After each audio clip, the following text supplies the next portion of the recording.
This is AM Agenda. With me now, Liberal MP Josh Frydenberg and Labor MP Andrew Leigh. Good morning, gentlemen. Good morning. You've heard what Scott Morrison had to say, Andrew, about this being an act of piracy. This development confirmed this morning by Jason Clare that a merchant ship was essentially the captain turned it around, fearing for the safety of his crew. Do you think that piracy is an accurate assessment of what's gone on here?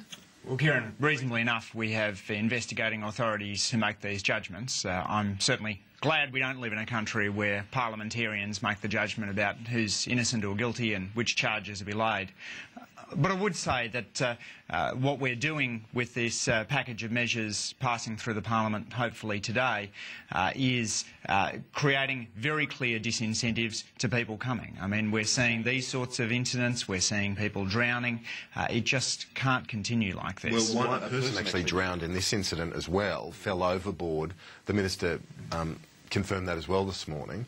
So another example of just how volatile this situation is. Josh Frydenberg, does it show how problematic turning back the boats might be if you get this sort of reaction? Look, we know turning back the boats has worked effectively, and it was part of a tripartite series of measures that John Howard successfully introduced from 2001-2 onwards to effectively stop the boats. But as Scott Morrison has made very clear, the government needs to send a strong message, a very strong message to people who are engaged in intimidation or threats or use of violence, that is not acceptable.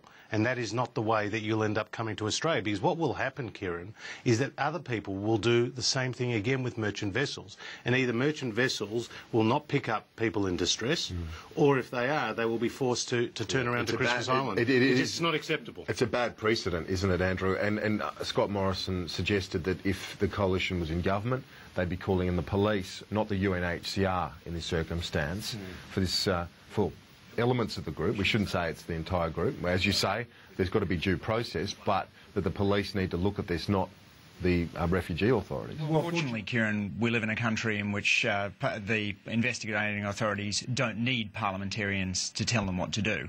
They investigate acts that they believe to be crimes. They will do that in this instance if they feel that there's a need. They don't need Scott Morrison or anyone else telling them how to do their jobs. But the basis behind this bipartisan package of measures is that if you leave a refugee camp to come by boat to Australia, you shouldn't be made better off by that. So if you can afford the $10,000, $20,000 to pay a people smuggler, and the person next to you can't, then as a result of you paying that people smuggler, you'll be put in the same position in Nauru or Manus Island as the person who couldn't afford it. This is the first test for you, Andrew. This is the first test for you of your so-called new approach. If you don't take a hard line with people who are using threats or violence, then that will send exactly the wrong message to the people smugglers and the people who want to come to Australia. Josh, I am deeply troubled by this, as I know you are as well. Yeah. I'm just simply making the point that we have investigating authorities who do this job. But I think, you know, all of us hope that anyone considering coming now will know that they run the risk of being sent to Manus Island or Nauru, and then the risk that they will be in the same position as had they stayed in the camp. We saw the debate yesterday. I just want to go to elements of that yesterday, where the opposition has very enthusiastically backed the resumption of offshore processing, but not without having a good, decent crack on the way through. Do you think that all of the criticisms have been appropriate? Things like people are held culpable for the loss of life and that sort of thing, suggestions that the government, the Prime Minister, should be held culpable, essentially, for the loss of life that we've seen in recent years? Well, I think that language has been appropriate, because we can't escape the reality here, Kieran, that in 2001-2, John Howard introduced a suite of measures that effectively stopped the boats. When Kevin Rudd came to power, he unravelled that. The net result has been more than 22,000 people coming in an unauthorised manner, more than 360 boats, a blowout in the budget of more than $4.5 billion, and 1,000 people tragically lost their lives at sea. So that's the result of their policy. So we have to then make sure that the government pays a price themselves, a political price, as well as we know what the human price has been. Is that fair enough? Kieran, no one's... Because we do know Josh gave the chronology fairly accurately there.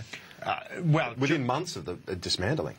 Kieran, no one particularly wants to see politicians bickering about who said what when, but let's be clear about this. 6 weeks ago, Scott Morrison was refusing to vote for a package of measures, vote for his own measures if the government had put them up. That's not true. That was clearly his response on TV.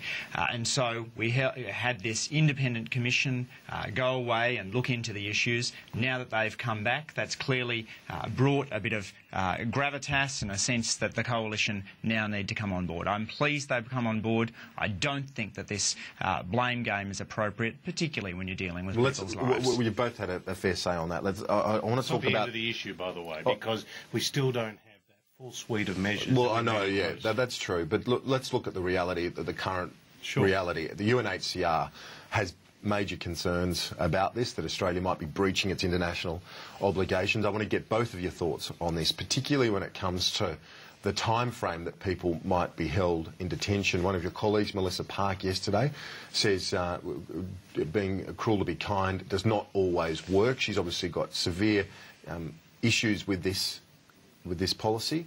What do you think that this is going to be problematic for the government to manage this in a humanitarian way that keeps you consistent with your obligations? So I've got great respect for Melissa, but Mark Dreyfus used a useful phrase last year in this debate, which was competing compassions, and I think that does sum it up.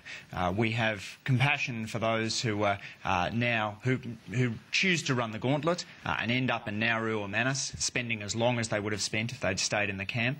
But we also have compassion for those who have lost their lives tragically at sea. I think, of course, that had the Malaysian agreement gone through when we put it to Parliament, that would have created a significant deterrent. We saw a big drop in boat arrivals when that legislation was put up, but those boats continued to come again when the legislation was knocked down by the High Court, and then when the coalition refused to back it. So I do think that this is appropriate. I mean, of course, we feel for people who run the gauntlet, kids whose parents choose to take them, and then those kids end up spending time in Nauru or Manus. Okay. But what's worse, someone drowning at sea? What about your thoughts on this? When it comes to our international obligations, I do believe offshore processing is entirely consistent with those international obligations. With indefinite terms of detention? Well, it's not going to be indefinite. I mean, there's going to be for a significant period of time. But we don't know what time. Well, that's actually, the government's now working that through, I think, I understand, with the UNHCR.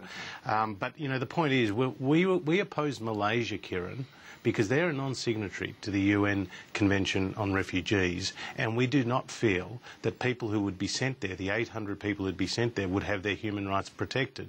So if you want to actually talk about protecting people's human rights, we don't think Malaysia offered that, but we do think Nauru and Manus Island does. What about the possibility of working, though, under that arrangement? You're in Malaysia, they wouldn't have gone to schools. They were going to have those rights. No, they weren't going to go to schools like they are in Nauru, and that they did when we sent people to Nauru. But stuck on Pacific Island, it's a spot in the middle of the ocean. It does for potentially 5, 6, 7 years. It is. How is that more humane than going to Malaysia? Well, because I was saying in Malaysia, they're not a non-signatory to the UN Convention on Refugees with all the rights that entails. And there weren't going to be schools, there weren't going to be appropriate medical facilities. And Scott Morrison, by the way, Kieran, went over there, saw it for himself. Kieran, can I say something? Just on the signatory issue, if you want to work with the region, you have to recognise we are in a region where mostly countries are non-signatories to the UN Convention on Refugees. We need to realise that we need to work with Indonesia, Malaysia, who are non-signatory countries. They're non-signatory countries for this reason, Kieran, because they don't have very strong borders and they are close to countries that would send waves of refugees in. As Scott Morrison himself has said, we need to respect international obligations, but the Refugee Convention was built in the 1950s to deal with the flood of migrants coming out of post-war Europe. And I think we do need to recognise that there are reasons why India, Pakistan, Malaysia, Indonesia haven't signed signed up.